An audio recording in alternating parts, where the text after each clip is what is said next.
Unity London. We also welcome all of our friends who are online. This is a very exciting day because we have a wonderful speaker, Chuck Semple. Yay, Chuck. And if you have a cell phone, we always do this reminder at the beginning. Please let people know where you are. We like to promote Unity of London, but also we'd like people to know that you are here listening to Chuck and engaging in celebration. And then please turn off your cell phone because nobody wants to be interrupted in the midst of the service.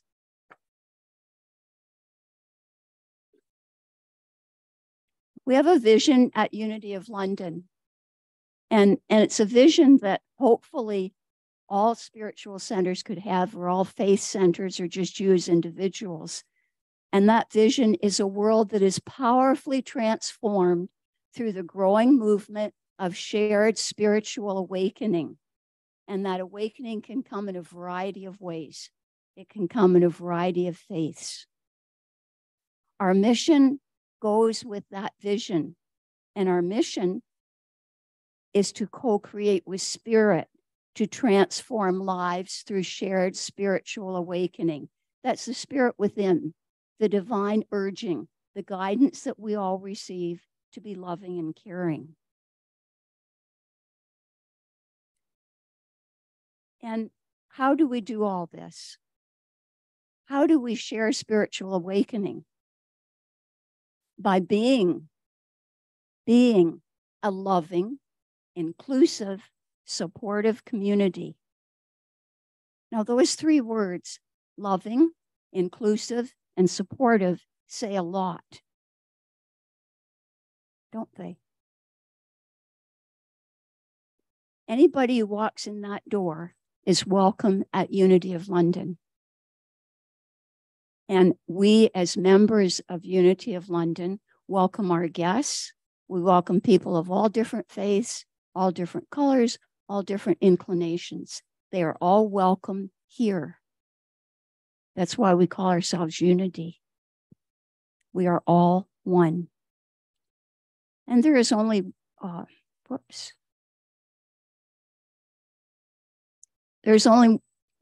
are three things that separate us. Our own egos saying we've got the only one and only message. We don't say that ever. We have a message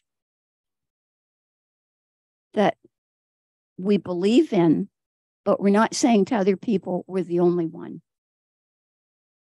Our beliefs and our fears can separate us also. What we believe in, what we're afraid of, feeling that we have the only way. All those would separate us, and we don't want to be separate. And by promoting self-expression, by encouraging each other to share their ideas, we do that in fellowship, we do it in song, we do it by phoning each other, emailing each other. That is self-expression, and that is love in action. And you need to love yourself. Would you agree? Yeah. Because if you don't love yourself, how can you love anybody else? We have 5 principles here at Unity. We believe that God is everywhere present, 24 hours a day, in us, as us, shining forth from us. We believe that we are God in action. We are the way of love, the way of transformation. We believe that we create the lives that we have right now by our actions, by our thoughts, by our choices. We pray based on affirmations and releases. We affirm all that is good.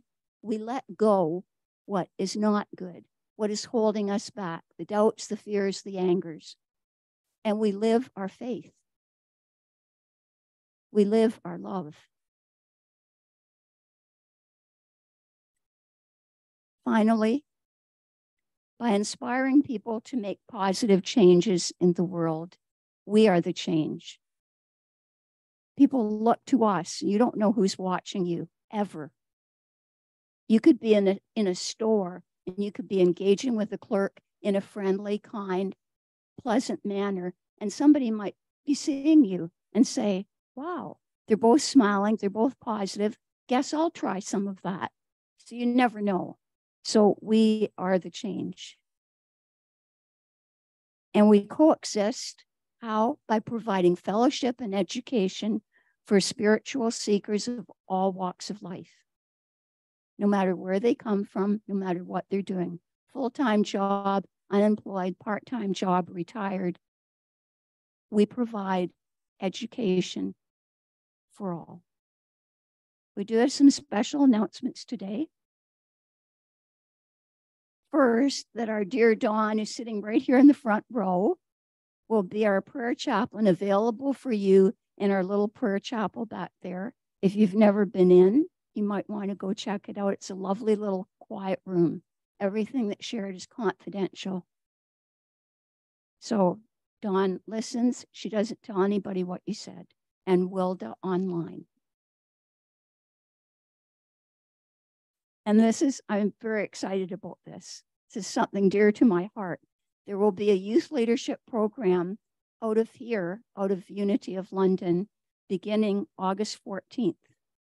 It will be 2 hours each day for 5 days.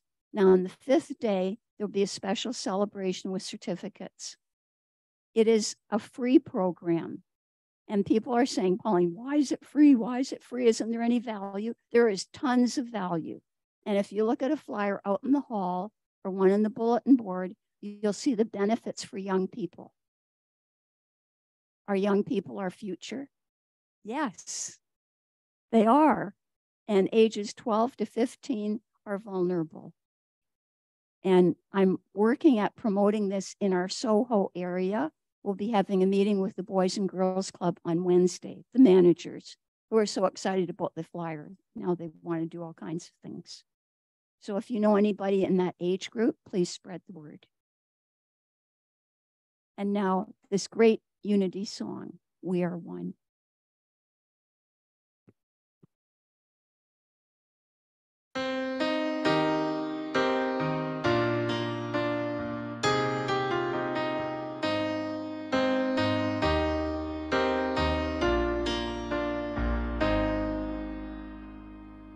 I have a dream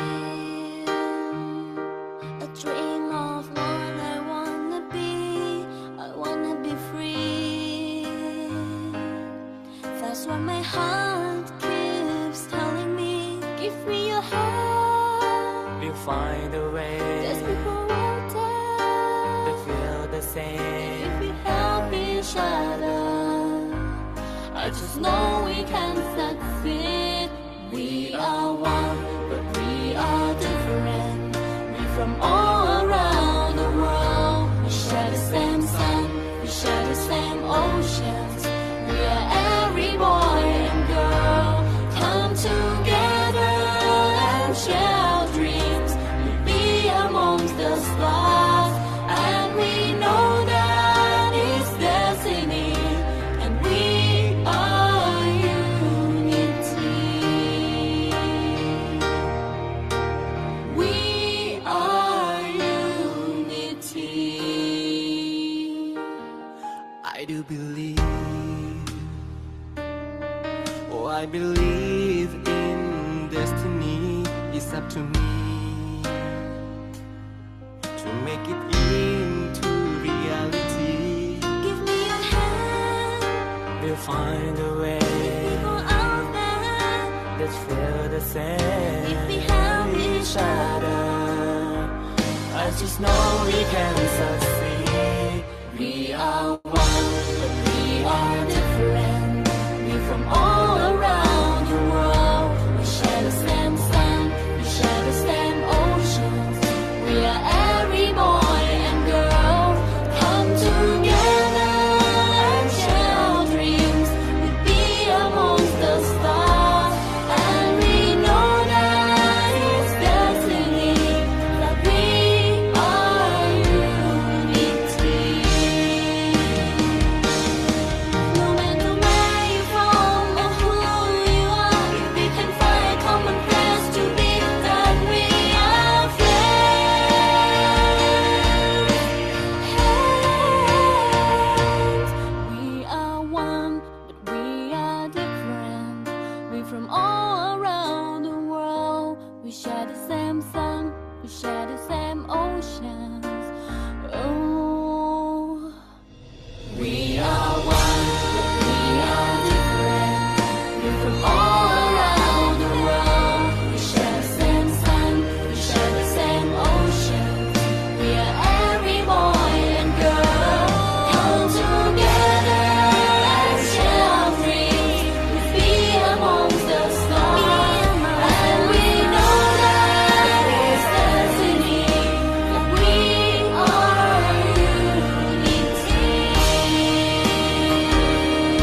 And we could just sing that song, and that would epitomize it with fabulous images. You see a prayer chest on the table, and we invite you, if you have anyone you want to hold in prayer, affirming their courage, their strength, their faith, just put your name on the little paper. Sorry, not your name, their name. And you don't have to say what you're praying for. Just put a name, put it into the box. Our dear Dawn will collect all of those at the end of the month, pass them on to us prayer chaplains. We will pray, and then we'll send it on to Silent Unity. And if you want to pray with Silent Unity, they are there 24 hours a day. I want to say like God, but not exactly like God, but they are there 24 hours a day. And anything that's on your mind, you don't have to be a Unity member. You just pick up the phone and someone will say, how can I pray with you? And then you share. And it's a wonderful, wonderful, long standing, more than 130 years. And speaking of prayer, let us now go into prayer. I invite you to close your eyes if that feels comfortable, to relax your body, to open your heart and your mind to that conscious awareness of divine spiritual energy. In that space, we hold in prayer all faiths all over the world. We hold in mind also affirming the courage, the resilience, and the strength of those we know and those we don't know. Those in war-torn countries, refugees, people new to our country with fears and anxieties, that they be treated with respect, with dignity, with acceptance. We hold all of our dear friends of Unity of London in prayer. Sylvia Square and her mom and her siblings as they move through a new life without their dad and husband. We also hold in prayer each of you coming with different expectations, different challenges, different hopes and dreams, affirming that your own courage, your own resilience, your own strength, your own faith will enable you to accomplish and be who you need to be in this world. Each month, we hold in prayer different members of Unity of London. So we hold in prayer today Unity of Hamilton Center and Unity Ministers. I invite you to take a moment now just to whisper the names of those close to your heart.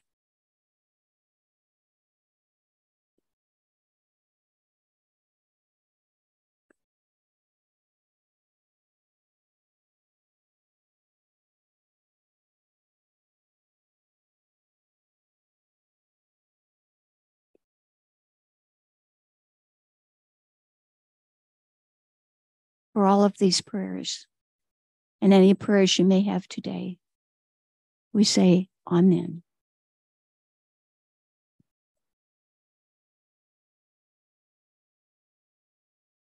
And now it's my pleasure to invite up one of our very devoted prayer chaplains who will be sharing the daily word and introducing our guest speaker, Dawn Briglio.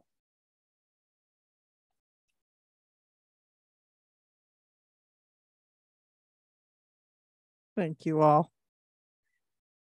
Today's daily word is entitled Renew. I am restored by the Spirit of God within me. Renewal is a part of the rhythm of daily life.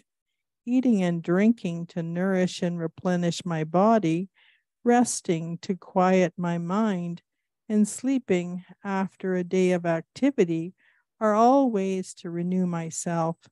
But sometimes those efforts aren't quite enough to sustain me.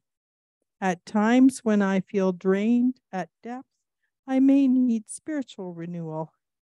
God, the one presence and power, is with me always. But it's up to me to keep my awareness of God strong. When I awaken, I say a prayer of blessing for what the day will bring. Throughout the day, I feel God's presence all around me. When I prepare for sleep, I say a prayer of gratitude for all the day has brought. In God, I am renewed moment by moment, day by day. We look not at what can be seen, but at what cannot be seen. For what can be seen is temporary, but what cannot be seen is eternal. 2 Corinthians 4, verse 18.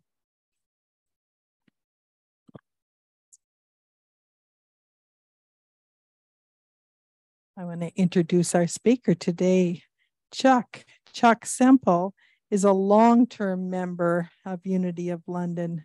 He's been with us ever since 2005. Chuck has been a prayer chaplain. He spent many years as a teacher in the children's ministry. Chuck has been a volunteer at the Exeter Road Detention Center, working with inmates with addiction issues. For the past 38 years, he's done that.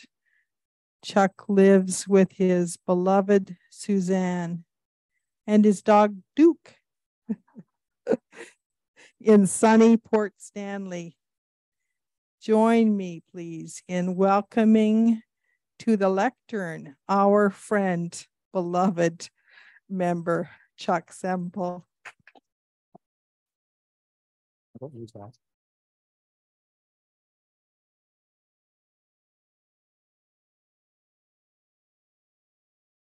Thank you, Don, for that wonderful introduction.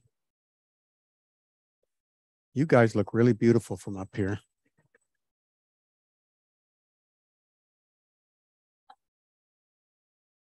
Surely the presence of God is in this place. I can feel the mighty power and the grace. I can hear the rush of angels' wings. I see glory on each face. Surely the presence of God is in this place.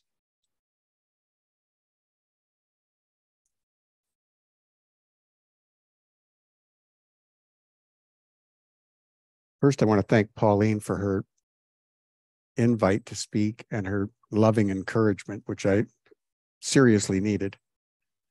And, you know, this is a month for the power of understanding. And without the superpower of understanding, it's pretty hard to really learn a heck of a lot. So if I can understand that there is no spiritual side to life, that everything is spiritual, whether I believe it or not, God is there in it all, then I can become more conscious of God. So this morning, I wish to share my journey into spiritual understanding. We are born with love, and fear is what we learn here. My first 30 years on the planet was a journey of fear, anger, misunderstanding. I grew up in an alcoholic home, violence, police lights flashing outside, broken furniture, and a few beatings. I became a problem at school, sent home many times, angry and defiant. So I finished school at the age of 16, and I got a job, I got a car, and I could start to buy my own alcohol, which gave me a feeling of confidence and ease. Addiction to alcohol was to become my life for the next 15 years. I hurt lots of people, and everything I touched got broken, smashed, or left behind. I couldn't hang on to anything in my life, and I was in pain. Then I met Suzanne, and she was so young and beautiful, smart and fresh. I tried to control my drinking to impress Suzanne and not lose her, but I found I could not. So I came home one night, drunk and high, and Suzanne was very upset. I offered to marry her thinking, that could relieve some tension. Didn't work. She said, well, look at you. Who would marry you? Thanks, Suzanne. And then this will always be a miracle to me. I said, maybe I should call AA. And Suzanne produced the phone number right away. I called this number, and a man named Bill J. dropped everything he was doing on a Friday night to come across town and meet me in a Tim Hortons parking lot and talk to me.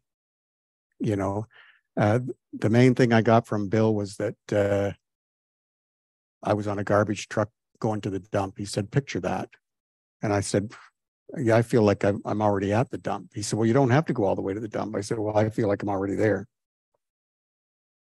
Then I had no recollection of leaving that coffee shop. I was on my motorcycle and I left in a blackout. I had no idea, how I got home, but I did.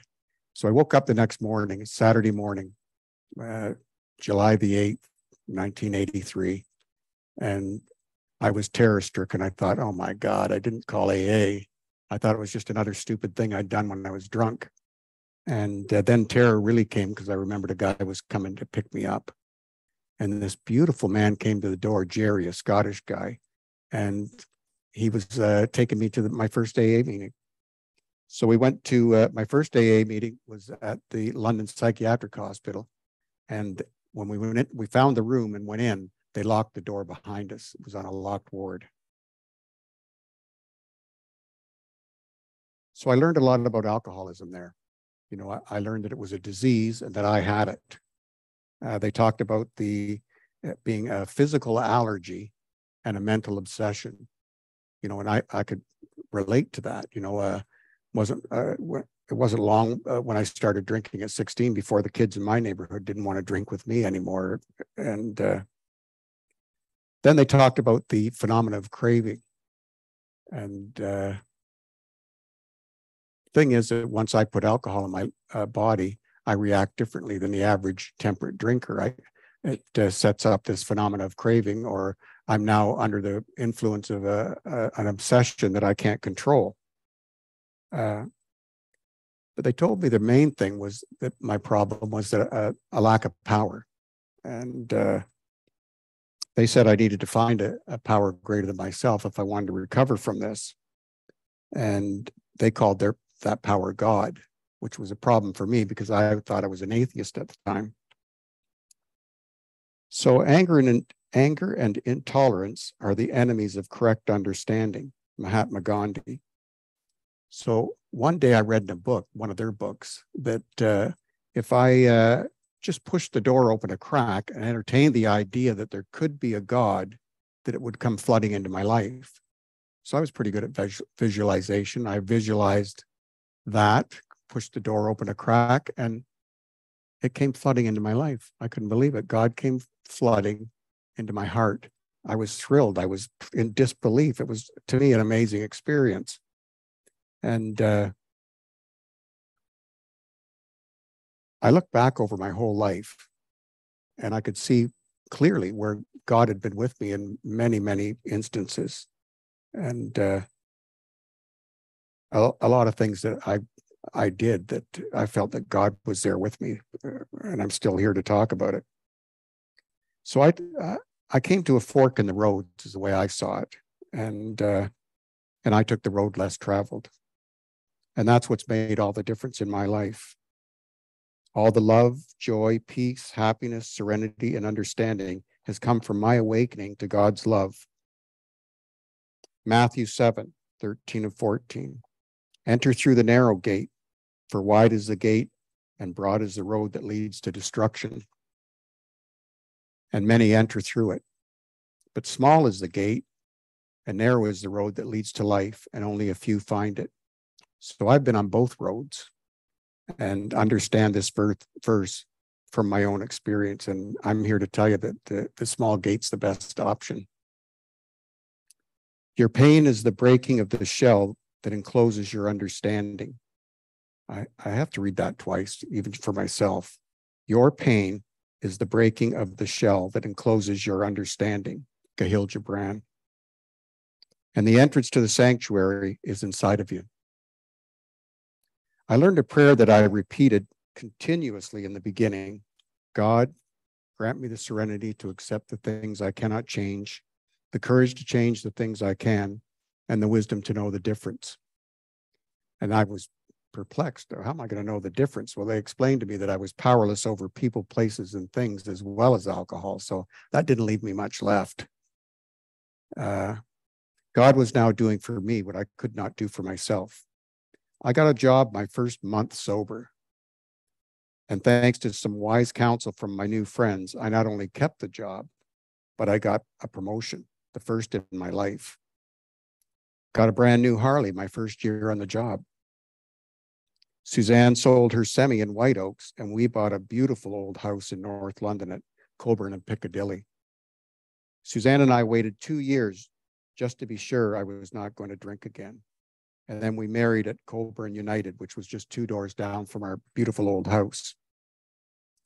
It was a beautiful day, July 13th, 1985. And it was a magical day with so many friends and family. The reception was at the Berkshire Club, and they had to send out for more pop. They'd never sold so little alcohol at any wedding before. So I felt like I was living a dream. I had more than I'd ever thought possible. A beautiful wife, a nice house in a beautiful neighborhood, a new Harley, lots of new friends, a good job. But I was still experiencing a lot of anger, having a real problem with anger. And Marianne Williamson says there's only 2 reactions to life. It's either fear or anger. And so I still use that today to guide me, where am I coming from? Is this fear or is this love? Yeah, that's what I misquoted that. It's fear or love. So I had a friend. I told him about my anger problem. He knew what was going on, and he helped me out with a grudge list. But I told him I'd been sober, I think, for about 3 years. And I told him I really didn't have an axe to grind with anybody. So he said, well, just humor me.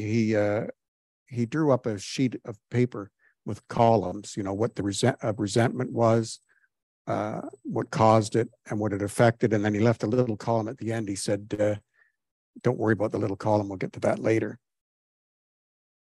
So the number one resentment was my father.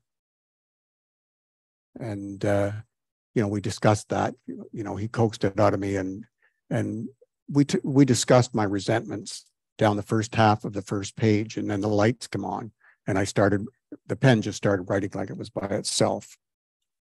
And I got to the top of the 4th page, and my friend asked, well, how are you handling the fear in your life? I said, I don't have any fear. I said, I hate to admit it, but I'm a grown man, but I don't like to be in the dark by myself, and I don't like spiders. He was almost falling off his chair laughing, and because he knew what was coming. So we go back to the top of the first page, and we discuss the resentment with my father, and he says, well, can you see how that might be a fear? And I said, no. And he said, well, can you see how maybe it was your dad loved your brother more than you? I said, yeah, maybe. He said, we could see how that might be a fear. So reluctantly, I wrote fear in the little column that he had put at the edge of the page. And so we discussed each resentment all the way down the first half of the first page, just like when we started. It was fear, fear, fear. And then halfway down, the lights come on, and I went through it all and filled in the little column that it was all fear. Now, I just told this guy 10 minutes earlier that I didn't have any fear. And now I've got 3.5 pages of fear in black and white right in front of me. So for me, what that did for me was, it was like stepping off into a dazzling void, because all my life I thought deep down, no matter what trouble I was in at school or a job or whatever stuff I was into, I thought deep down I knew Chuck. And now with this, I realized I don't even know that. So it really just cracked my heart open and let some light in and made me really teachable. So I found the St. Francis prayer, and I'm going to read that to you. Lord, make me an instrument of your peace. Where there is hatred, let me sow love. Where there is injury, pardon. Where there is death, faith. Where there is despair, hope. Where there is darkness, light. Where there is sadness, joy. O divine Master, grant that I may not so much seek to be consoled as to console, to be understood as to understand, to be loved as to love. For it is in giving that we receive, and it is in pardoning that we are pardoned, and it's in dying that we are born to eternal life. So the thing for me with the St. Francis prayer, you know, I took a line of that with me, trying to memorize it. I took a line of that prayer with me to work every day because I really wasn't crazy about the people I worked with. And I thought that each line would, you know, help me get along and make it through the day with these guys. But the real game changer for me that I loved in the St. Francis prayer was, O divine Master, grant that I may not so much seek to be understood as to understand. That was like a 180-degree turn for me in my life. It was unbelievable. Like all my life, I thought, you know what, if those teachers would have understood me, maybe I wouldn't have gotten that fight with the other kids. Maybe I wouldn't have got kicked out of school. Maybe I wouldn't have gotten all that trouble. Maybe I wouldn't have got fired at my job if the foreman would have, you know, really just understood me. So all my life, it was me up here in my head, looking out at you guys and thinking, hey, we're separate. I'm in here, you're out there, and it's me against you. And that's the way I saw life until this prayer came along. Really changed the way I saw life and the way I behaved.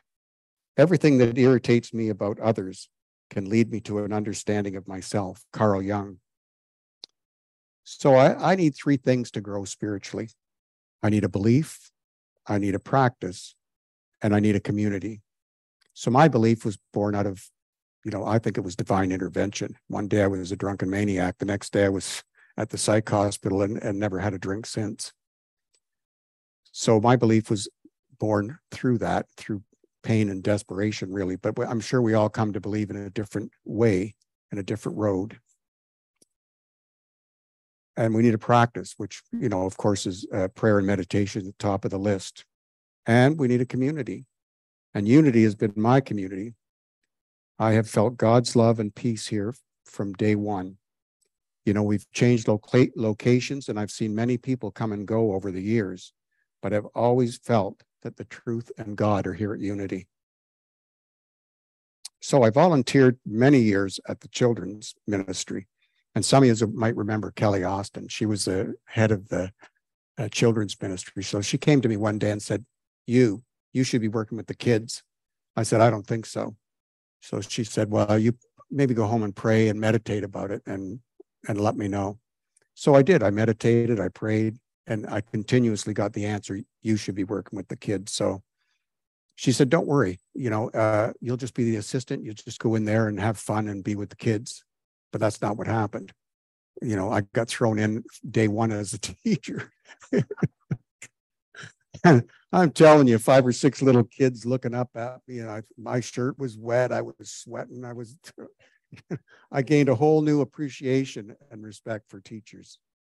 And at the same time, for 38 years, as Don said, I've been volunteering at Exeter Road, working with inmates. And people would say, well, what are you, a saint? You've been going to the jail for 38 years? Not a saint. For me personally, I feel God's presence every time I step in that jail. And it was the same with working in the children's ministry. I could see God in every one of their little faces. So I didn't see any difference really between the inmates at Exeter Road or the children at the children's ministry. You know, I felt like they were all God's children and loved by God.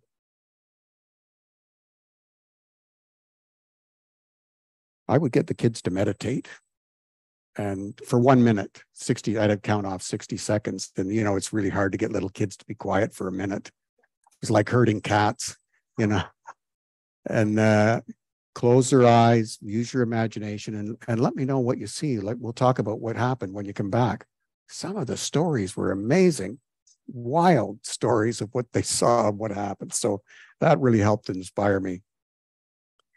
So we only truly understand what we experience, and we need to experience God.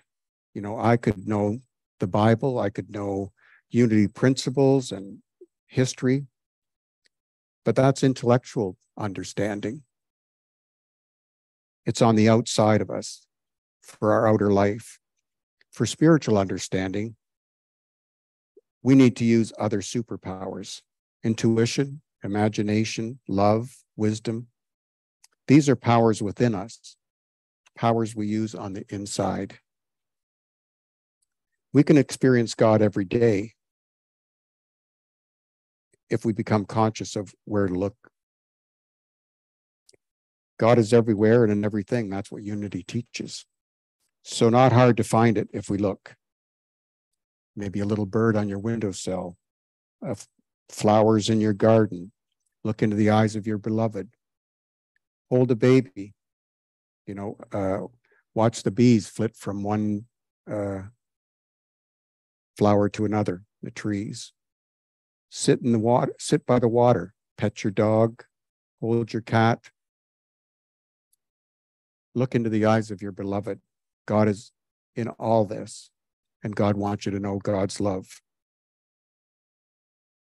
Lean not into your own understanding. Open your heart, sit quietly, and really look at what's going on around you. God is there in everything. I'm going to backtrack just for a minute because I want to tell this story that, you know, when I went to that first meeting at the psych hospital, Jerry, the guy that took me, the Scotchman, he was pretty nervous because he'd only been in AA for 7 months, and here I am, a biker and a big beard, and I made him nervous. And anyways, his brother-in-law, Tommy, showed up, a little guy like this, but from Glasgow, a vicious fighter. You know, we talked about fighting and all the time. But anyways, Tom and Jerry, after the meeting, I talked to them for about an hour at least in the parking lot. And if you would have told me in the bar the night before that I'd be talking to Tom and Jerry at the parking lot of the psych hospital, I would have thought you were crazy. You know? But you know what I mean? I look back and I can see where God is in all of this stuff, you know, God working in my life. So I wanted to throw this in too. I just read it on the way here today. Service to others is the rent you pay for your room here on earth. Muhammad Ali. And my understanding today, from a drunken alcoholic atheist to understanding that a God-centered life has limitless possibilities for personal growth. So the peace of God, which transcends all understanding, will guard your hearts and your minds in Christ consciousness. Peace, love, and richest blessings. So let's take this into meditation.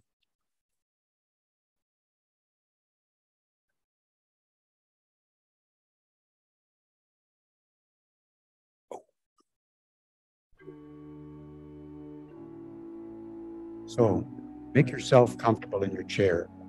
Put your feet flat on the floor. Hold your hands, palms up and lap. I'd like you to take 3 deep breaths. Slow, long, deep exhalation.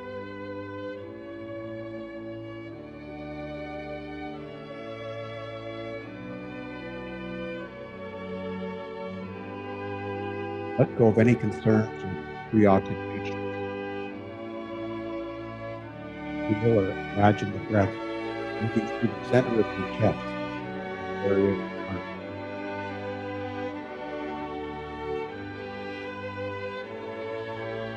Focus on the life-giving breath, entering, exhaling, going quickly.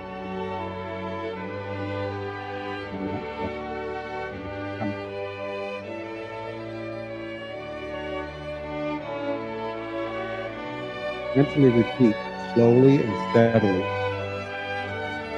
May I be happy. May I be well. May I be safe. May I be peaceful.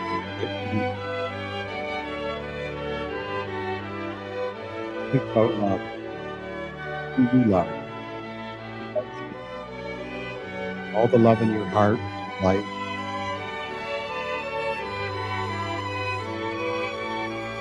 Love is what you're doing.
Feel how we filled ourselves.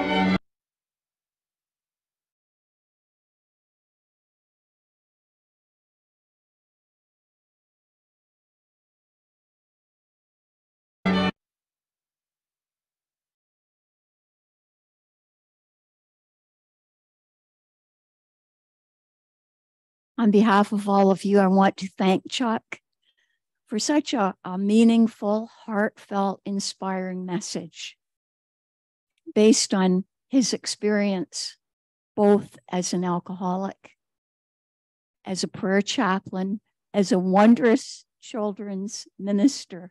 And I remember when we used to have children in our ministry, they loved Chuck. They just gravitated to him, and you can see why. And to combine that volunteer experience with working in the Elgin Middlesex Detention Center, that you can't buy that kind of experience. Chuck, you really brought us a powerful, transformative message, and I thank you so much. Thank you very much for sharing, for bringing yourself here.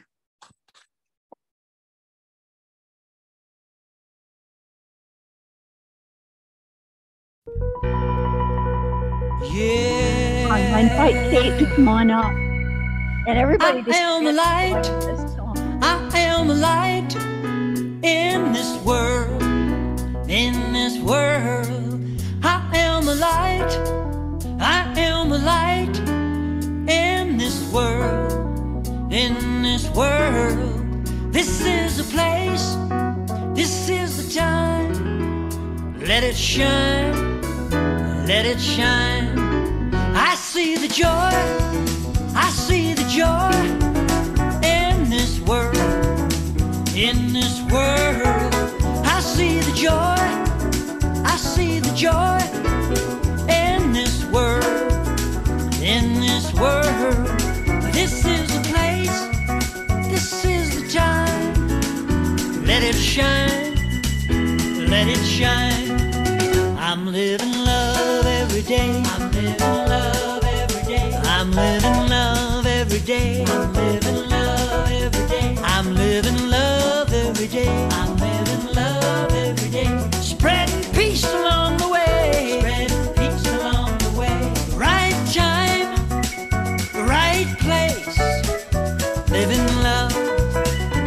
every day.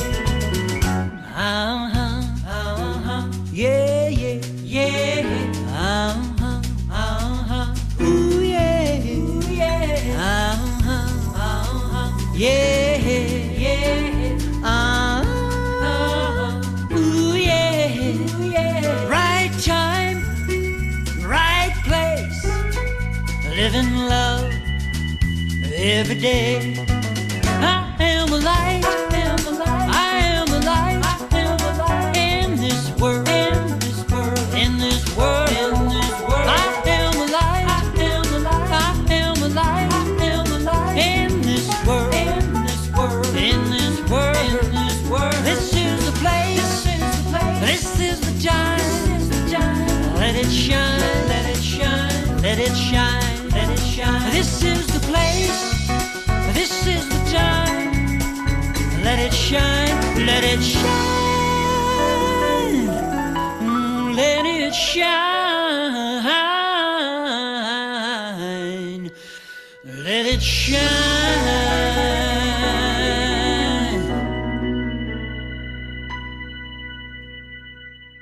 Thanks to all of you for standing up and singing, and to Kate and Amber for leading us in that rousing song about light, and that it's now.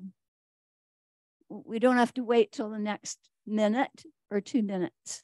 We have a chance to shine right this very moment. And Kate's doing double duty here. She's walking around with her little purple tithe bags. And if you would like to donate, please feel free. Many of us do our tithing through online, and you can do that as well. It's just a chance to give back, a chance to share. And we have many people in our community who share their talents, their time, invest, volunteer. In the fellowship room back there, Lorraine and Ed faithfully on Sunday, making our service available to those who might want to watch later. And this will be on YouTube at some point. And if you want to catch Chuck again, I'm sure you do, and just rehear his message, you can. And we always bless our offerings, and we join in the blessing now. Divine love flowing through me blesses and multiplies all that I have, all that I give, and all that I receive. And we also share in this message. This is our affirmation, reminding ourselves that we are the light in the world, whatever way you shine. The light of God surrounds me. I am the light. The love of God enfolds me. I am the love. The power of God protects me. I am the power. The presence of God watches over me. I am the presence. Wherever I am, God is, and all is well. And at Unity, we say, yay, God.